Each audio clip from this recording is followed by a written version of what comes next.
G'day mates, welcome back to my YouTube channel. Today's video we're going to start off covering some ridiculous new team swaps on EU and NA. We have something that we've seen happen plenty of times before. We have Bugha and Jampa splitting after they said they're going to play together, but I think this might be the first time in history we had Jampa drop Bugha. So I want to talk about what Jampa and Day's new team is, what's Bugha going to do for a team, and also we have one of the biggest trios in EU getting back together yet again after saying they never would. It looks like we have Rezon, NoahReyli, and Vadeal playing together again for this season's FNCS. I also want to talk about the potential leaks, and I don't even want to say leaks. It looks like Epic actually messed up here and potentially put Winter Royale in the game early instead of it coming out in a few months' time for winter. So this might mean that we are getting another Winter Royale. If you guys don't know, these are some of the biggest tournaments we've ever seen in Fortnite. They always have a ridiculously massive prize pool, and if the leaks are anything to go off, this year should be no different. I also want to talk about a leak we had from HypeX talking about how we might have a sliding mechanic being added to Fortnite, and I want to talk about this trend of people getting really excited for new mechanics like a sliding mechanic or gun attachments and things like that, and whether I think Fortnite needs them or should actually have them. Let's kick off with NA East, because that's what we normally do here on the channel. We have Bugha tweeting out, LFT looking for trio, DM me. And then he responded, they went back to playing with Tragics. Obviously, reference to Day and Jampa. Now, this is big. So we have Day, Jampa, and Tragics back together again, going dirty dogs. And a lot of people are surprised by this one. We had Jampa and Day choose to play with Tragics over Bugha. Now, no disrespect to Tragics. I actually really like Tragics, and I'm one of the main people in the scene who actually maybe isn't questioning this one as much as other people. A lot of people surprised to see it though. Bugha is one of the best players in NA East, and let's be honest, has achieved far more than Tragics and has played with Jampa in the past and achieved really big things with him. We know that Bugha also wanted to play with Day last season, so we know that Bugha obviously really likes the idea of playing with Day, but I think this might be one of the first times ever we've seen Bugha get dropped. I know Bugha has a reputation for being a bit of a snake, and I don't really like to label that to Bugha or a lot of pros in general. Tayson gets that a lot as well. I just see it as pros who always talk about how they want to have the best team, they want to perform, and they want to place above all else. Yes, Bugha and Jampa are friends. There's multiple times where Bugha has dropped Jampa last minute, and I truly believe that every time Bugha says that he is sorry and regrets it, I think he actually does. Last season, remember we had that giant snake inning kickoff, and it looked like it was happening because Bugha was going to go play with Day and Miro, and then he was no longer going to play with Avery, which then meant that Avery wasn't going to split teams with Saf and Stretch. It was all messy, but Bugha ended up going back and playing with him because he didn't want to cause this giant snake inning. I truly think that Bugha does just make team swaps for what he thinks is best in his best interest, and I think at the end of the day, players have to do that. Yes, loyalty is great, and I love pros that stick together for a really long time despite not doing well, like Benji, Joe, and Shadow didn't do well last season, but they want to give it another shot this season. I think that's great, but I also think you can't disrespect the pros who just want to do what's in their best interest. But hey, I respect Jampa for being the one to do it this time. Jampa was like, look, I don't think it was personally. A lot of people were being like, oh man, Jampa just baited Bugha to play with this so he could drop him for once. I don't think that was the case either. I just think they played scrims. I watched their scrims. Day was streaming them. Seemed like they were doing well. It seemed like everything was all good, but you never know what happens behind closed door. It looks like Jampa just wants to play with Tragics. He said, playing with Tragics again, everything just felt natural that way. Obviously, Bugha is one of the best in the world. No bad blood. So yeah, I think Jampa just thinks he vibes better with Tragics. He plays better with Tragics, and maybe that bounce around between him, Day, and Tragics will just work better. It seems like Day is kind of just, I don't want to say along for the ride at the moment, but it seems like most of the team swap decisions are based around what Jampa wants, and Day is just kind of happy to play with Jampa, which I think is really cool. Obviously, Day, since having all his most recent success, has been with Miro and Reverse 2K, obviously, but he's been playing with Miro for a long time now, and I think Day's a little bit like that. I don't know. I just don't see Day getting involved in a whole bunch of the team swaps and all the drama and getting all the DMs. I think my man just wants to play really well, and he's happy with who he's playing with. So I guess that's going to be it. What does this mean for Bugha though? I genuinely don't know. There's quite a few trios still out there that are really solid. If anyone's going to cause a pretty decent sized snake inning, it's going to be Bugha. Expect another video in the next few days for a few teams to swap up, because a lot of people will happily drop their teams or maybe leave their team to play with Bugha and one other. So fully expect this to cause some changes. Whenever there's NA team swaps, EU is always there to try and one-up. We now have Rezon tweeting out, running it back at NoahReyli, at Rezon, at Vadeal, at Sweaty Sands in everything. Now, this one's extra interesting because if you remember, and it looks like NoahReyli remembered, he actually went back and tweeted Vadeal saying, never gonna play with NoahReyli again. And if you look at the actual tweet from Rezon, there was a lot of people and a lot of pros like Myro actually posting this underneath, or Miro, sorry. By the way, never playing with NoahReyli in my life again, so don't worry, you're not going to get dropped. And yet, here they are again. They're back together. This is what scares a lot of people, but also makes a lot of people happy. NoahReyli, Rezon, and Vadeal have now split up, I'd say at least 4 or 5 times in the last few seasons after I think a top 3 or maybe it was a top 4 in one of the FNCS. I think it was 4th. They then split, got back together, played again, still did well. Like, they've just gone through this so many times, but it never really seems to, you know, it never seems to take away from their performances. They always still seem to play incredibly well. So if they do get Sweaty Sands or Believers Beach unconned and they are sticking together properly, this is going to be a terrifying team. If you guys remember back the last time they played FNCS together, one of the reasons they did so poorly in the finals, or they didn't even do so poorly, but one of their biggest issues was the fact they were such a scary fighting team that all the teams around them would rotate as fast as they can or completely avoid Sweaty Sands so they wouldn't have to fight them, so they couldn't get Storm Surge. It was actually ridiculous to watch. They got super unlucky in FNCS finals as well. They had a whole bunch of disconnect issues. I truly think this is an FNCS winning team or a top 3 team. It just scares me that they have so many chemistry issues. But also a lot of these guys are very heavily involved in the boot camp scene in EU. I'm sure they could just get some coaching, or like, I know this sounds dumb, but really we're getting to the point with these Fortnite teams, just like other esports like League of Legends, like Valorant, like Counter-Strike, quite a lot of them will actually have like therapists or people who are involved in like team building and building up chemistry and camaraderie between players, because in League of Legends, when you bring in this new star-studded player into a team and you're making the team fit around them, it's not just about how good they are or mechanically. They got to work on their communication. They got to make sure they trust each other. They get along. They're going to be practicing a lot. That's what you want to see. So I really hope NoahReyli, Rezon, and Vadeal aren't rushing back into this, and they truly are going to make it work. But in the past, even when they've had these chemistry issues, arguing during tournaments, they still pull off top 3. So I'm excited to see it. I absolutely love all these players, and they have one of the most fun and exciting play styles. So it's a win for me. I just really hope it's a win for them as well.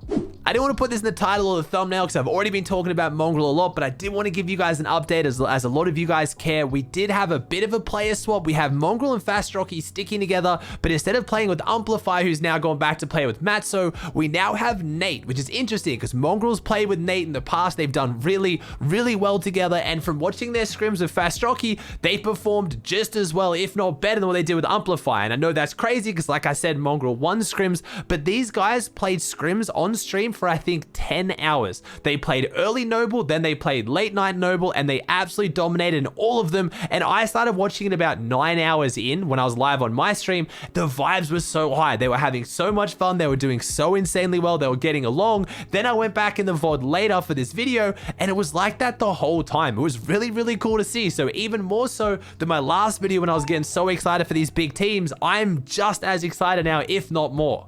Now, let's talk about this leak, or I don't even really think it is a leak. It almost looks like concrete evidence that we are getting a Frosty Frenzy or a Winter Royale at the end of this year. We had FNBR released on Twitter, tweet out a photo of Frosty Frenzy. You can clearly see it's December 12th to 13th if you look at the image on the right, and it has a whole bunch of tournaments. We have 4 of them taking place, I believe, on the 13th, and then we have one on the 14th. Again, I'm sorry, as an Australian, we normally type the date as, you know, 13/12/2021 because it's the 13th of the 12th, but Americans, you keep doing you. I love that you guys like to be difficult for no reason, but the dates seem to be pretty concrete in there. It looks like December 12th and 13th, we're going to have this tournament. I don't really understand how we could have 4 rounds on day 1 and then 1 round on the final day. Maybe that's like a final set lobby tournament, but 4 rounds of qualifiers would seem a little bit strange. It could potentially be maybe console and PC. I'm just going off the previous Frosty Frenzy. Remember the last one? We had a 2-day tournament with 2 rounds on each day.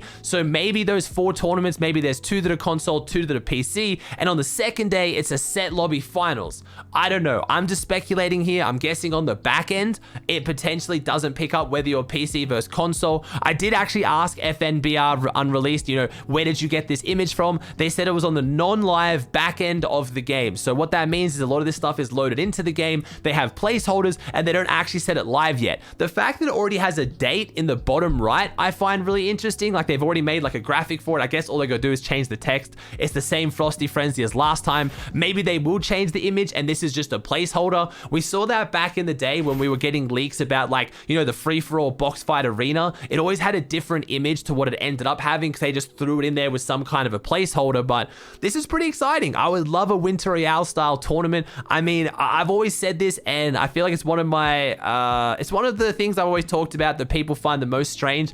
I actually think Winter Royale specifically was one of the biggest wastes of money in competitive history. Yes, it was fun. Yes, it was cool. But I think the prize pool ended up being what, 15 to 20 million or something insane in like 3 days. That's like 4 or 5 FNCSs. Instead of that, we had like just a few days tournament where, yeah, a lot of people got money. Like a few of you guys probably walked away with $200-300. Like that's great. But I think if we put that money into major FNCS style or like Grand Royale style tournaments, that could have been cool. And I think those Winter Royale style, prize money spread real thin. Everyone gets a free bit of chunk of cash, like $200-300. I still think my idea of having a skin at the start of the season or maybe one for half a year. And we have twice a year, we have one big tournament like a Winter Royale with all the prize money from that skin, and that kind of gets given back to the community. I think that'd be a really cool way to do that. But when I look at the competitive prize money right now for Cash Cups and FNCS being, pretty low compared to what it used to be, I feel like a lot of that money could have gone into those FNCSs and really made the last few seasons feel substantial rather than just 3 days of, oh my God, this game has so much money, and then goes back to being really quiet for the rest of the year. But either way, tournaments are tournaments. I'm not going to complain if money's going into the game. I've got tournaments to watch. I'm a happy guy. I just always try to focus on, how the money I think could maybe be used a bit better for the longevity of the game, not just one really exciting weekend. Last thing I want to talk about is a leak that I saw a while ago and I've been waiting for the right time to talk about. And while we're on the topic of these leaks, I wanted to bring it up. HypeX tweeted out Epic are working on sliding movement. This update, they added a new movement type named sliding. It will increase your FOV by 50 when you're sliding and it'll make your camera shake with a cooldown of 2 seconds. I don't know the release date or if it's going to be an item. So this caught a lot of attention. I wanted to talk about it. Not just this specific mechanic, but this idea that a lot of people are talking about Fortnite needing a new mechanic. We should add gun attachments. There should be like a way cooler system of movement. People talk about first person's perspectives, talking about changing out bloom for recoil.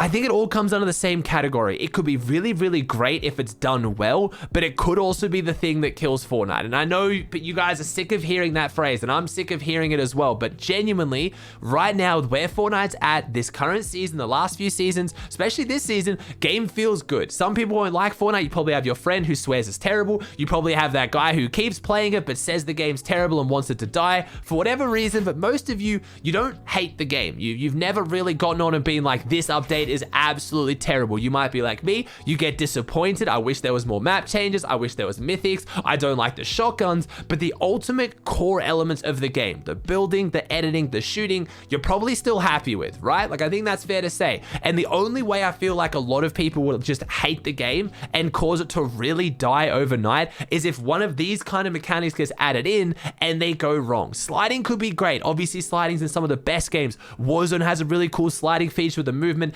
Apex Legends has really cool sliding movement, but again, all those kind of things, Fortnite never really works with them. And again, this could just be something for Save the World. It could be an item. It could be something for a concert. We might be going to, I don't know, a Justin Bieber concert in 4 months time for some event and you can like slide along the stage. Like, let's be honest, there's no guarantee this will even make it into the game. And if it does, it might not go into a battle royale. But I wanted to talk about sliding as a mechanic and then extend that to other mechanics because sliding could cause some huge issues. Sliding through builds, phasing through builds, sliding down hills. It's a game with bloom, not recoil. So trying to track people while sliding will be that much more difficult. It could be one of the coolest additions ever. But I think about other battle royales like H1Z1. H1Z1 was having issues for a while, but what ultimately killed it is they changed a very, very core mechanic around how the gunplay worked and how recoil worked, and people absolutely hated it.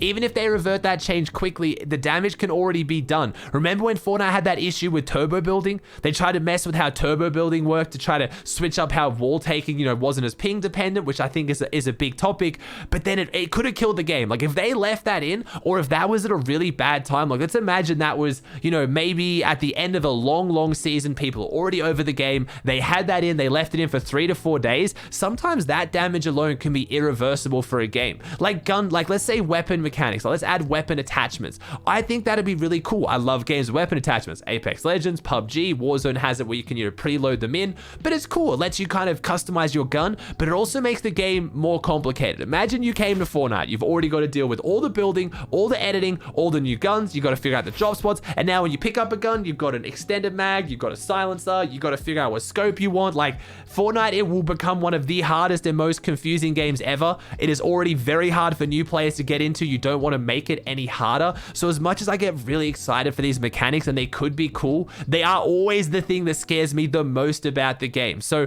sliding would be on the lesser side. If you could just, run and maybe slide down a ramp and then jump, you get a bit of a movement boost. You can start doing some cool movement things with that. It could be a really cool addition to the game, but it could also be insanely terrible. It has a whole bunch of bugs, and it's what finally draws people to, leave the game. So I will always talk about these leaks. I will always mention them, but just remember, if my excitement is a little bit muted whenever I talk about these, it's because they also scare me.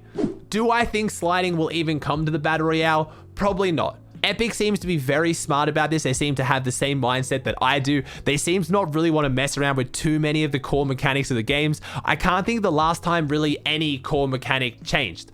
Like building, editing, bloom, like they might change some things sometimes, but ultimately I don't think those core elements have changed. People are just pushing them so much further as a player base, finding out weird phase tricks and weird ways you can do pre-edits and do builds, but those core elements I don't think have changed, at least for this entire chapter. So for them to start adding things like sliding, I think that's maybe what they'll try to pull out of their bag of tricks towards the end of Fortnite's lifespan. If Fortnite does start to decline, they're like, we need something big to bring them back. That's when you start trying that. You don't try it now, because as much as, again, little Timmy might want to convince you, Fortnite is not dying. It's in a really healthy state, and I don't think Epic Games want to risk that. Alright guys, that does it for another video. I hope you enjoyed it. If you did, please chuck a like on it. Let me know in the comment section down below your thoughts on anything I talked about today. If you haven't already, please subscribe to the channel. It would mean the world to me. Thank you so much for watching. I hope you enjoyed, and I'll see you in the next one.